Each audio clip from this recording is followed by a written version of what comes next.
Et si la véritable bataille pour l'Ukraine se jouait loin des tranchées, dans l'ombre glacée des villes privées de lumière et d'espoir? Aujourd'hui, le pays fait face à une double menace d'une intensité inédite. La ligne de front à l'est vacille, tandis que l'hiver implacable s'abat sur une nation dont les réseaux vitaux sont méthodiquement détruits. Chaque nuit, l'obscurité grignote un peu plus les quartiers, transformant la simple survie en défi quotidien pour des millions de civils. À Pokrovsk, les troupes ukrainiennes ont dû opérer un retrait massif, abandonnant une terre dévastée derrière elles. Ce repli ne signe pas seulement une perte de position. Selon les soldats, la région est désormais passée en zone rouge, un stade critique bien au-delà de la zone grise d'hier. Ici, l'ennemi domine par le nombre et la puissance, parfois dans des proportions 10, 20, voire 30 fois supérieures. Les défenseurs racontent dans des combats où tenir devient presque une illusion, tant la pression s'accroît d'heure en heure. Si l'on se penche sur l'histoire des conflits contemporains, on retrouve des situations similaires. Par exemple, lors du siège de Sarajevo dans les années 90, les habitants ont dû survivre sans électricité, ni chauffage, ni accès régulier à l'eau courante, tout en subissant les bombardements incessants. À Alep en Syrie, entre 2012 et 2016, les quartiers encerclés ont connu le même chaos logistique, la même lutte pour chaque bougie, chaque litre de carburant. Ces exemples rappellent que lorsque les infrastructures vacillent, c'est toute la cohésion sociale d'un pays qui est en jeu. Mais la guerre ne se limite plus au combat direct. Les dernières semaines ont vu une campagne systématique contre les infrastructures énergétiques et logistiques du pays. À Pokrovsk, 7 quartiers ont été pulvérisés par des frappes, plongeant des rues entières dans le froid, sans courant ni chauffage, alors que le mercure chute dangereusement. Sur l'ensemble du territoire, des centrales thermiques, des dépôts ferroviaires, des sous-stations électriques et des sites gaziers stratégiques ont été visés, provoquant une crise énergétique majeure dans des régions comme Dnipropetrovsk, Kharkiv, Odessa ou Mykolaïv. Prenons l'exemple de Dnipropetrovsk. Dans cette région, la destruction d'une seule centrale a privé, en l'espace de quelques heures, plus de 200 000 personnes d'électricité. À Kharkiv, la destruction des sous-stations a forcé les autorités à organiser des rotations d'électricité où chaque quartier n'était alimenté que 3 ou 4 heures par jour. À Odessa, une ville portuaire essentielle pour l'économie ukrainienne, les coupures ont paralysé le port lui-même, ralentissant l'exportation de céréales, mettant en péril les revenus du pays et l'approvisionnement de nombreux pays africains dépendants du blé ukrainien. Les conséquences sont vertigineuses. L'Ukraine se retrouve menacée, non seulement sur ses frontières, mais dans son cœur même. La perte de points névralgiques affaiblit sa capacité de résistance, érode la confiance de la population et met à mal la stabilité économique et sociale. Les chaînes de ravitaillement s'amenuisent, la logistique s'essouffle et la défense risque l'asphyxie. La survie de millions de personnes, l'intégrité de l'État et la crédibilité du pouvoir basculent sur un fil.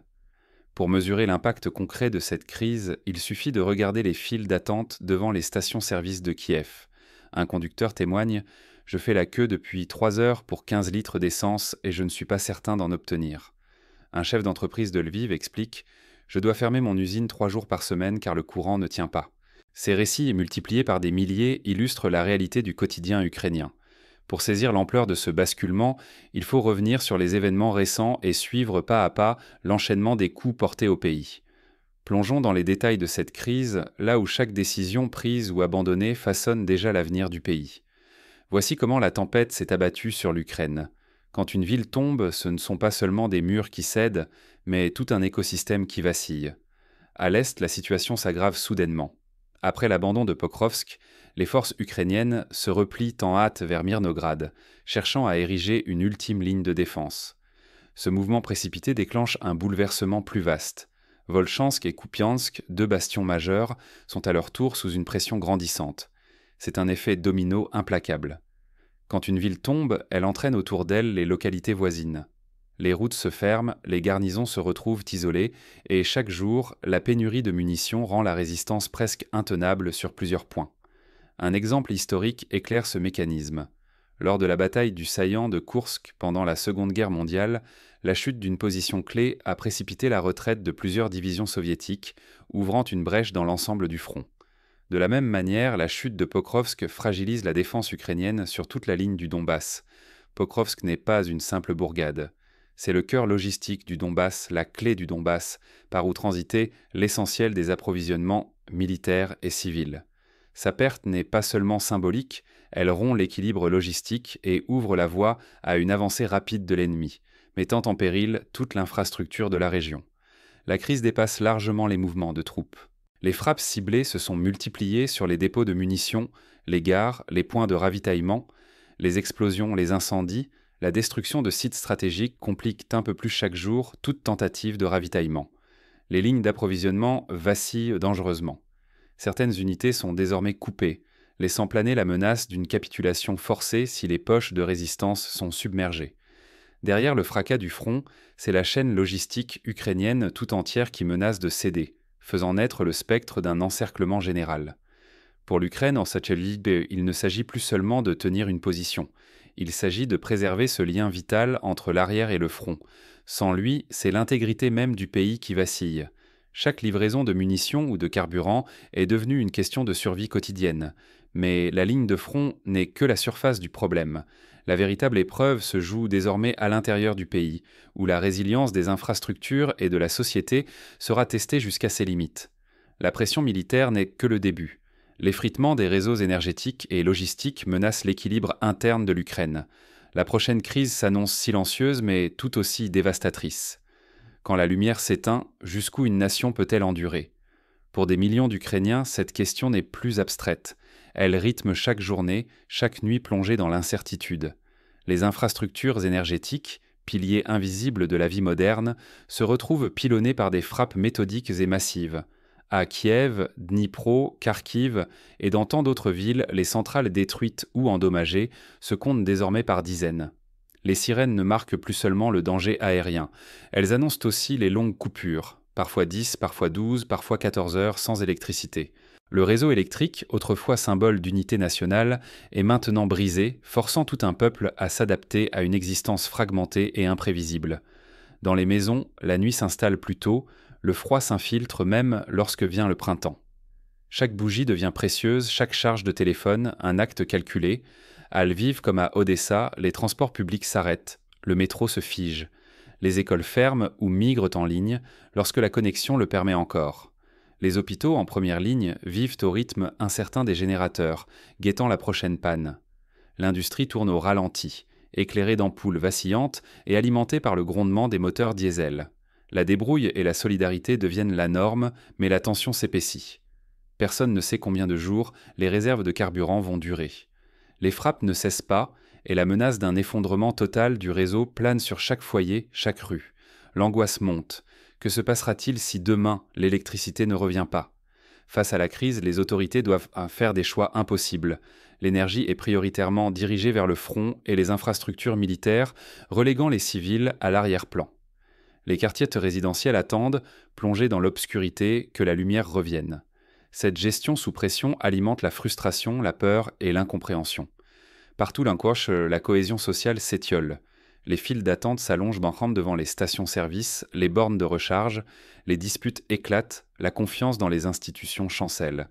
Certains envisagent de fuir leur ville, d'autres songent à quitter le pays. Le moral flanche et les tensions politiques se font plus vives au fil des jours sans lumière. La crise ne se mesure plus en kilowatts, mais en fragments d'espoir et en capacité à tenir ensemble. Chaque coupure devient une épreuve, chaque nuit glaciale une question posée à l'avenir du pays. Pourtant, sous cette pression, de nouvelles stratégies émergent. L'Ukraine tente de réinventer sa résilience entre initiatives locales et soutien international. L'hiver décidera-t-il, cette année, du sort politique, social et militaire de l'Ukraine ? La question n'est plus seulement celle du front Est, c'est désormais la survie quotidienne d'un pays assiégé sur tous les plans qui se joue à mesure que le froid s'installe. Face à l'effondrement progressif des infrastructures, Kiev multiplie les mesures de survie. Des milliers de centres de chauffe communautaires se mettent en place, surtout dans les grandes villes, alors que le rationnement du chauffage et de l'électricité s'accentue.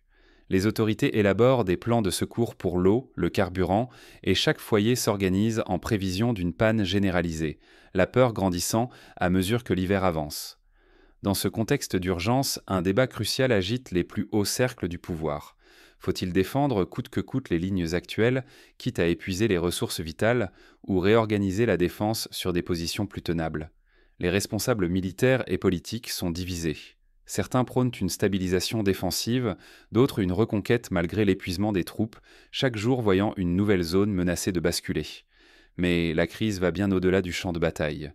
Les tensions montent au sommet de l'État entre le président Volodymyr Zelensky et certains hauts gradés de l'armée. Désaccords sur la stratégie, sur la communication des pertes, rivalité sur les choix logistiques. La cohésion du pouvoir vacille. Certains évoquent d'un même les prémices d'une crise de leadership, alimentée par la fatigue, l'usure politique et la méfiance grandissante d'une partie de la population. Dans la société, les répercussions se multiplient. L'économie se contracte, les prix de l'énergie s'envolent, et le moral collectif s'effrite face à la perspective d'un hiver sans sécurité ni confort. Les files pour le ravitaillement s'allongent, les écoles ferment temporairement et l'exode interne reprend, des familles recherchant refuge dans des régions moins exposées. En 2014, lors de la révolution de Maïdan, la société ukrainienne avait déjà démontré une capacité exceptionnelle à résister et à se mobiliser dans l'adversité. Toutefois, la fatigue accumulée par 2 années de guerre continue, conjuguée à des coupures d'électricité répétées et à la destruction des emplois, menace désormais la résilience collective. À cela s'ajoutent les pressions diplomatiques venues d'Occident. Les Alliés insistent sur les réformes, peinent à accélérer l'aide promise et luttent eux-mêmes contre la lassitude. Les retards de livraison, la complexité des procédures et les hésitations stratégiques accentuent le sentiment d'isolement à Kiev. Un exemple concret, en décembre 2023, un convoi d'aide de l'Union européenne, censé livrer des générateurs et du carburant d'urgence, est resté bloqué à la frontière pendant plus de 10 jours à cause de formalités douanières et de désaccords sur la destination des équipements. Ce genre d'incident, répété, nourrit la frustration et la méfiance au sein de la population ukrainienne, érodant le moral. Le risque est limpide. Si l'hiver brise la chaîne logistique ou érode le moral, c'est toute l'architecture institutionnelle qui pourrait vaciller. Un effondrement politique ouvrirait la voie à de nouvelles offensives ennemies et à la perte d'alliances vitales. La survie du pays se joue désormais autant dans les abris chauffés que sur la ligne de front. Pour l'Ukraine, chaque jour d'hiver devient une épreuve où la moindre défaillance peut tout faire basculer. Reste à savoir si la société tiendra bon face à la tempête. Face à la tourmente, qui détient vraiment le pouvoir de changer le cours des choses. L'Ukraine traverse l'une des pires crises de son histoire récente. Mais au-delà des combats et des statistiques, une question obsède. Qui peut, concrètement, faire pencher la balance ? L'État, les collectivités ou chaque individu ? La résilience, en vérité, exige l'implication de tous ces acteurs, simultanément. Première urgence, transformer en profondeur le secteur énergétique et logistique. Aujourd'hui, le système, miné par les attaques et l'usure, touche à ses limites. Moderniser les infrastructures, sécuriser les réseaux, anticiper les coupures, ces priorités deviennent vitales. Cela suppose des décisions politiques tranchées, un investissement massif dans l'innovation et surtout une transparence sans faille sur l'état réel des ressources nationales. Historiquement, des pays comme la Finlande, lors de l'invasion soviétique de 1939, ont montré qu'une adaptation rapide des infrastructures, un recours massif aux solutions locales, comme la production de bois de chauffage communautaire et la mise en place de réseaux d'alerte, pouvaient sauver des milliers de vies. L'Ukraine s'inspire de telles stratégies pour renforcer sa capacité de gestion de crise. Mais l'élan ne viendra pas seulement d'en haut, la mobilisation citoyenne s'impose à toutes les échelles. Réduire sa consommation d'énergie, adapter ses habitudes, créer des réseaux d'entraide locales. Chaque initiative, même minuscule, compte. Déjà, dans plusieurs régions, des communautés se réunissent pour partager des générateurs, mutualiser les stocks ou protéger les plus fragiles lors des coupures. À Kherson, par exemple, une association locale a mis en place un système de café chauffé, où les habitants peuvent recharger leur téléphone, boire un thé chaud et échanger des informations. À Tchernihiv, un groupe de jeunes bénévoles se relaie pour transporter des personnes âgées jusqu'au centre de distribution de nourriture, utilisant des vélos équipés de remorques. Ces gestes d'entraide, modestes mais essentiels, tissent un filet de sécurité sociale dans un contexte de crise prolongée. Les collectivités locales, elles aussi, jouent un rôle crucial. Elles peuvent anticiper les besoins, coordonner la solidarité, accélérer le déploiement d'alternatives, panneaux solaires, micro-réseaux, dispositifs de stockage. Plus l'adaptation est rapide, mieux la population sera protégée. Il ne s'agit plus d'attendre des ordres d'en haut. Il faut agir, ici, maintenant, avec les moyens du bord. Dans la région de Vinnytsia, la municipalité a lancé un projet pilote d'installation de micro-réseaux solaires équipés de batteries mobiles, permettant à certains quartiers de maintenir un éclairage public minimal pendant les coupures. À Poltava, la mairie distribue gratuitement des lampes à dynamo et des couvertures thermiques aux familles les plus vulnérables. L'État, pour sa part, doit garantir une communication claire et honnête. Face à la désinformation, seule une parole officielle vérifiée peut préserver la confiance, éviter la panique et stimuler la mobilisation collective. Dans l'incertitude, l'honnêteté des dirigeants devient l'un des socles de la résilience nationale. En 2022, lors de la première vague d'attaques sur les infrastructures énergétiques, le ministère de l'Énergie a mis en place un portail d'information en ligne actualisé toutes les 2 heures, où chaque citoyen pouvait consulter l'état du réseau électrique de sa ville et les temps de coupure prévus. Cette transparence a permis d'anticiper, de mieux préparer les foyers et de limiter le chaos. Investir dans des solutions énergétiques alternatives n'est plus un choix, mais une nécessité absolue. Les énergies renouvelables, la diversification des sources, la production locale, autant de leviers pour réduire la dépendance et accroître l'autonomie régionale. À moyen terme, ces efforts soutiendront la reconstruction et renforceront la stabilité économique. Prenons l'exemple de la Géorgie après le conflit de 2008. Le pays a investi massivement dans l'hydroélectricité et le solaire, réduisant sa dépendance aux importations de gaz et de pétrole. En Ukraine, la ville de Zaporijia expérimente déjà des fermes solaires destinées à alimenter les hôpitaux et les écoles, limitant ainsi les conséquences des coupures. La société civile, enfin, se révèle indispensable pour soutenir les plus vulnérables. Associations, bénévoles, organisations humanitaires, leur présence sur le terrain limite les souffrances humaines, préserve la cohésion sociale et offre une lueur d'espoir à ceux qui manquent de tout. Ce tissu solidaire, souvent invisible, fait la différence dans les moments les plus sombres. Un exemple frappant, à Kramatorsk, une ONG a distribué plus de 100 000 repas chauds en un mois, assurant la survie des personnes isolées. Dans les hôpitaux de Mykolaïv, les dons internationaux ont permis d'installer des générateurs puissants, maintenant la chaîne du froid pour les médicaments vitaux. Gagner du temps, préserver l'unité nationale, préparer la reconstruction, tels sont les enjeux majeurs de la résilience ukrainienne. La survie ne dépend pas uniquement des batailles, mais de la capacité de chacun à s'adapter, innover et rester soudé malgré l'adversité. Mais face à l'ampleur de ces défis, une question demeure. Comment surmonter l'épuisement collectif et l'incertitude qui minent la société? La suite révèle les dilemmes et les choix déchirants qui attendent la nation.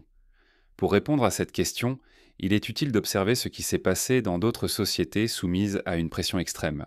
Pendant la Seconde Guerre mondiale, Londres a résisté au Blitz grâce à la force des réseaux de quartier, à la mobilisation des bénévoles et à la capacité de chacun à garder le moral malgré les privations. Plus récemment, pendant la crise humanitaire au Liban, des réseaux informels de solidarité ont permis d'amortir les effets de la pénurie de carburant et des coupures d'électricité. Il faut désormais aller au-delà des flashs d'actualité et soutenir une réflexion plus approfondie. L'Ukraine se trouve à la croisée de 2 menaces, une pression militaire implacable à l'Est et une crise énergétique qui s'étend chaque jour davantage. Ce que nous voyons à travers les images de villes assiégées, de quartiers plongés dans l'obscurité, de convois immobilisés, n'est que la surface d'une épreuve beaucoup plus vaste et profonde.